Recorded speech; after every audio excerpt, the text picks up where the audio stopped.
Halo teman-teman, pada video kali ini kami dari kelompok 2 akan membahas tentang struktur dan fungsi normal sel. Saya Nadila Rumdijayanti akan menjelaskan sejarah perkembangan sel. Saya Nidia Prilisila akan menjelaskan pengertian, fungsi, dan tipe sel. Saya Najwa Hairina akan menjelaskan tentang struktur dan fungsi dari sel. Saya Mulham Istihar Asmi akan menjelaskan tentang pembelahan dan jenis sel. Selamat menyaksikan. Sejarah dan perkembangan sel. Pada tahun 1665. Sejarah perkembangan sel dimulai pada tahun 1665 oleh seorang ilmuwan asal Inggris yang bernama Robert Hooke.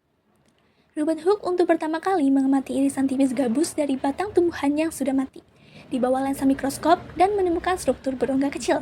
Hal inilah yang menginspirasi dirinya menyebut unit kecil tersebut sebagai sela atau sel. Pada tahun 1674, Anthony van Leeuwenhoek merupakan seorang ilmuwan asal Belanda yang dikenal sebagai bapak mikrobiologi karena kontribusinya dalam pengamatan mikroba dengan menggunakan mikroskop buatannya yang memungkinkan untuk memperbesar objek hingga lebih dari 200 kali ukuran aslinya.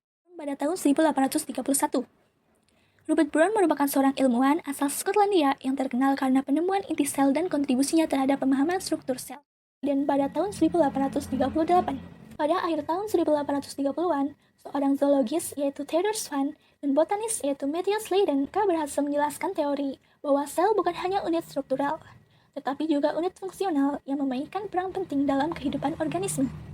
Pada tahun 1855, Rudolf Virchow merupakan seorang dokter dan ilmuwan Jerman yang dikenal sebagai bapak patologi modern, terutama dengan menyatakan bahwa sel hanya dapat berasal dari sel lainnya. Sel berasal dari kata Latin cella yang berarti ruangan kecil. Setiap organisme, baik uniseluler seperti bakteri maupun multiseluler seperti manusia, tersusun dari satu atau lebih sel. Dengan kata lain, sel merupakan unit fungsional terkecil yang menyusun semua makhluk hidup yang mampu melakukan semua aktivitas kehidupan, termasuk pertumbuhan, reproduksi, dan respon terhadap lingkungan. Lalu, apa sih fungsi sel secara umum?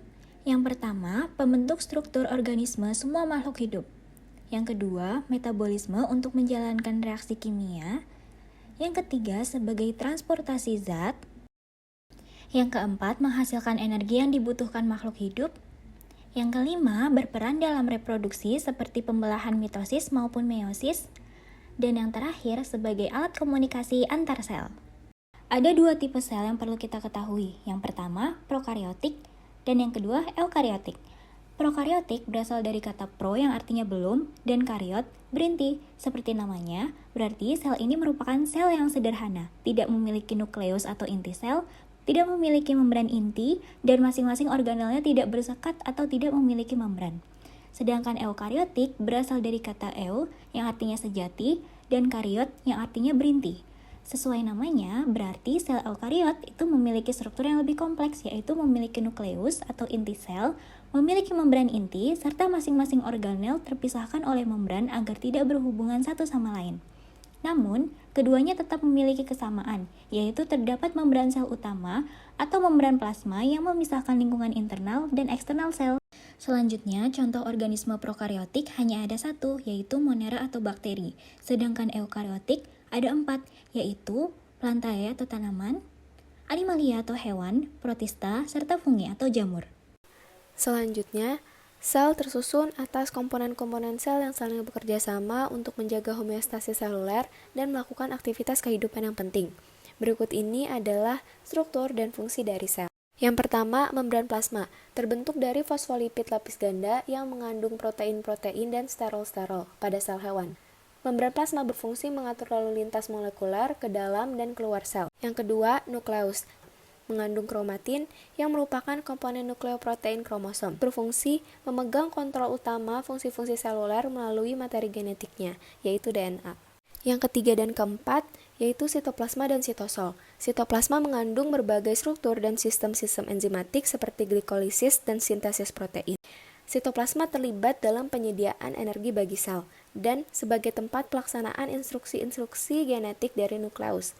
Sedangkan sitosol merupakan bagian cair sitoplasma yang mengandung air, mineral, ion, gula, asam amino, dan nutrien-nutrien lain.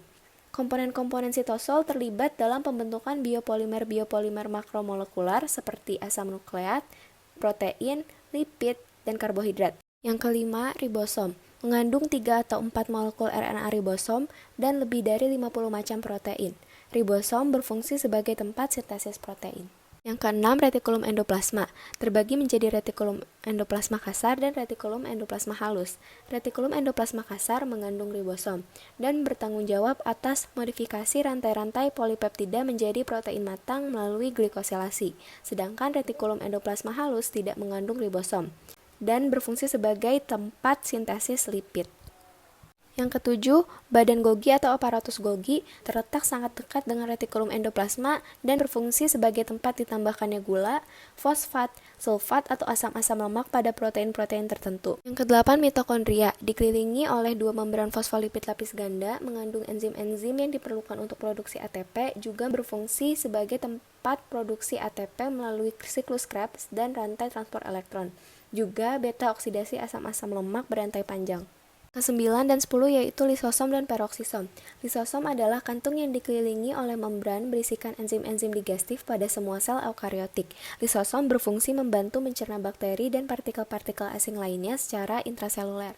Sedangkan peroksisom adalah organel kecil yang terbungkus oleh membran tunggal dan mengandung sekitar 50 enzim. Peroksisom berfungsi dalam sintesis dan degradasi lipid dan asam empedu, mengatur metabolisme lipid dan homeostasis secara keseluruhan. Pembelahan sel pada manusia. Mitosis merupakan proses pembelahan sel yang terjadi pada sel somatik atau sel tubuh, di mana satu sel induk membelah menjadi 2 sel anak yang identik secara genetik dengan sel induknya. Mitosis juga memastikan bahwa jumlah kromosom setiap sel anak sama dengan sel induk dan menjaga kestabilan informasi genetik.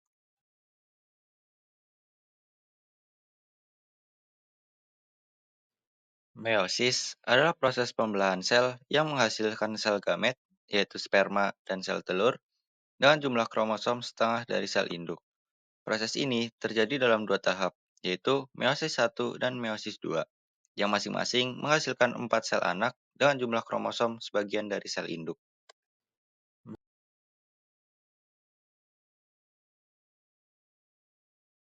Jenis-jenis sel pada manusia. Sel induk adalah sel yang memiliki kemampuan untuk membelah diri dan berdiferensiasi menjadi berbagai jenis sel lainnya. Sel induk berperan penting dalam proses regenerasi dan perbaikan jaringan.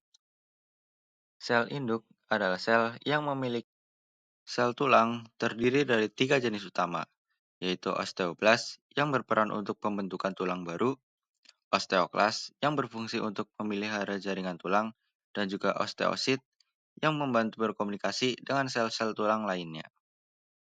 Sel tulang terdiri dari 3 jenis utama, yaitu osteoblas yang berperan untuk sel darah terbagi menjadi 3 komponen, yaitu sel darah merah yang berfungsi untuk membawa oksigen ke seluruh tubuh, sel darah putih yang merupakan bagian dari sistem kekebalan tubuh, dan trombosit yang membantu pembekuan darah untuk mencegah kehilangan darah setelah cedera.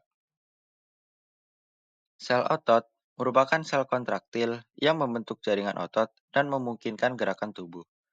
Terdapat 3 jenis jaringan otot, yaitu otot jantung, otot rangka, dan otot polos.